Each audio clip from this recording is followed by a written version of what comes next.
আসসালামু আলাইকুম সবাইকে। আমি আল মাহফুজ খান, ল অ্যান্ড সলিউশনসে আপনাদের সবাইকে স্বাগত। আজকে আমরা একটা বহুল আলোচিত বিষয় রিমান্ড নিয়ে আলোচনা করব।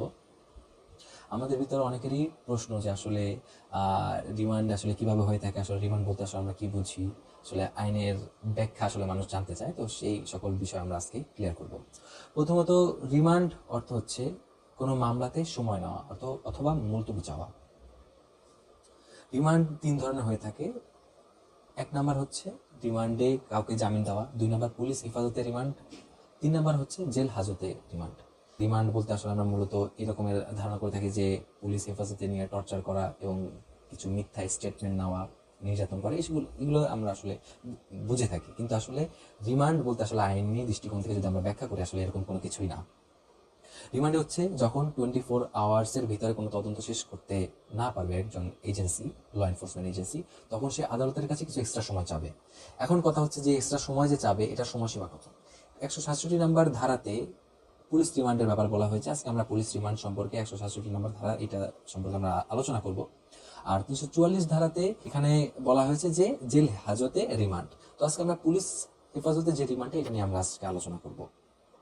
তো এখানে যে সময়সীমা বলা হয়েছে, একবারে পুলিশ 15 দিনের মতো রিমান্ড যেতে পারে, 15 দিন সময় যেতে পারে আদালতের কাছে, আর এর এক্সট্রা সে যেতে পারে না একবারে। তো কিন্তু এখানে 15 দিন করে করে পরপর সর্বমোট কত দিন আসলে রিমান্ড যাবে এরকমের কোনো কিছু আমাদের আইনে বলা নেই। ল এনফোর্সমেন্ট এজেন্সি যদি কোনো আটককৃত ব্যক্তিকে 24 আওয়ার্সের মধ্যে যদি ম্যাজিস্ট্রেটের কাছে না নেয় এবং 24 আওয়ার্স যদি পার হয়ে যায়, তাহলে কিন্তু ওই আটককৃত ব্যক্তিকে সে অবৈধভাবে আটক করেছে এই বলে কিন্তু ওই ল এনফোর্সমেন্ট এজেন্সি সে দোষী সাব্যস্ত হবে এবং তার এগেনস্টে কিন্তু আমরা অ্যাকশন নিতে পারবো। আরেকটা বিষয় হচ্ছে জিজ্ঞাসাবাদের যে ক্ষমতাটা 167 নম্বর সেকশনে দেওয়া হয়েছে কোনো ল এনফোর্সমেন্ট এজেন্সিকে। এখন কথা হচ্ছে যে ক্ষমতা দেওয়ার পাশাপাশি আসলে চেক অ্যান্ড ব্যালেন্সটা আসলে রাখা উচিত। কারণ যখন আপনি একজনকে ক্ষমতা দিবেন তখন সে ক্ষমতার অপব্যবহার করতে পারবে, সে যাতে ক্ষমতার অপব্যবহার করতে না পারে এই জন্য কিছু সেকশনের প্রয়োজন ছিল। যেমন ইন্ডিয়াতে এরকম সিস্টেম আছে, যখন কাউকে আটক করা হবে যে আটককৃত ব্যক্তির রিকোয়েস্টে কিন্তু তার মেডিকেল চেক আপের ব্যবস্থা করা যাবে, অথবা ওই যে ল এনফোর্সমেন্ট এজেন্সি তাকে আটক করবে সে কিন্তু নিজে থেকে মেডিকেল টিম দ্বারা তার সম্পূর্ণ তার বডি চেক আপ করবে, যে এখানে মেডিকেল চেক আপের যে বিষয়টা এখানে কিন্তু সে এই জিনিসটা করতে পারে। এর মাধ্যমে কিন্তু জিজ্ঞাসাবাদের নামে যে টর্চার এটা কিন্তু আমরা রোধ করতে পারবো। কিন্তু আমাদের দেশের কোনো আইনে কিন্তু মেডিকেল চেক আপ করার যে ব্যাপারটা রিমান্ডের আগে এবং পরে এরকম কোনো কিছু দেওয়া নেই, কোনো বিধানে এটা উল্লেখ করা হয়নি। এটা একটা সমস্যা। এবং কথা হচ্ছে যে রিমান্ডে যে টর্চার করে যখন কারো স্টেটমেন্ট নেওয়া হয়, আমাদের সবাইকে এই জিনিসটা জানতে হবে যে পুলিশ রেকর্ড কখনো একজন মানুষের বিরুদ্ধে জুডিশিয়াল প্রসিডিংয়ে ইউজ করা যাবে না। শুধুমাত্র যে স্টেটমেন্ট ম্যাজিস্ট্রেটের কাছে দেওয়া হবে সেই স্টেটমেন্টই ওই ব্যক্তির এগেইনস্টে ইউজ করা যাবে। আটককৃত ব্যক্তিকে তার এগেইনস্টে, তার নিজের এগেইনস্টে কোনো সাক্ষ্য দিতে বাধ্য করতে পারবে না, এটা আইন বহির্ভূত কাজ। যদি কেউ এই কাজটা করে, কোন ল এনফোর্সমেন্ট এজেন্সি এই কাজটা করে, তাহলে সে সাংবিধানিক অধিকার সে লঙ্ঘন করছে।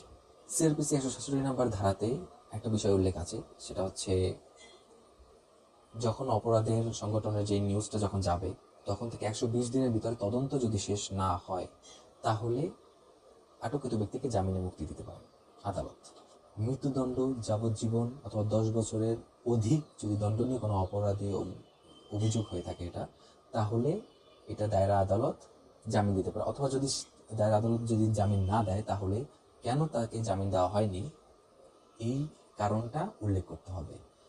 আবার যদি জিনিসটা এরকমের হয় যে এই অপরাধটা মৃত্যুদণ্ড, যাবজ্জীবন অথবা 10 বছরের দণ্ডনীয় অপরাধ নয়, এরকম যদি হয়ে থাকে তাহলে ম্যাজিস্ট্রেট চাইলে তাকে জামিন দিতে পারে। যদি জামিন এই ক্ষেত্রে যদি ম্যাজিস্ট্রেট জামিন না দেয় তাহলে তাকেও কারণটা উল্লেখ করতে হবে।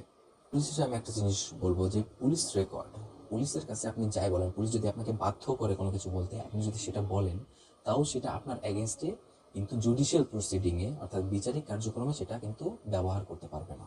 আমাদেরকে আসলে সচেতন হতে হবে, আইন জানতে হবে। যদি আপনাদের এই ভিডিওটা ভালো লেগে থাকে তাহলে অবশ্যই আমাকে কমেন্ট সেকশনে জানাবেন। যদি আপনাদের কোনো প্রশ্ন থাকে সেটাও আপনারা কমেন্ট সেকশনে জানাবেন। সবাই ভালো থাকবেন। আসসালামু আলাইকুম।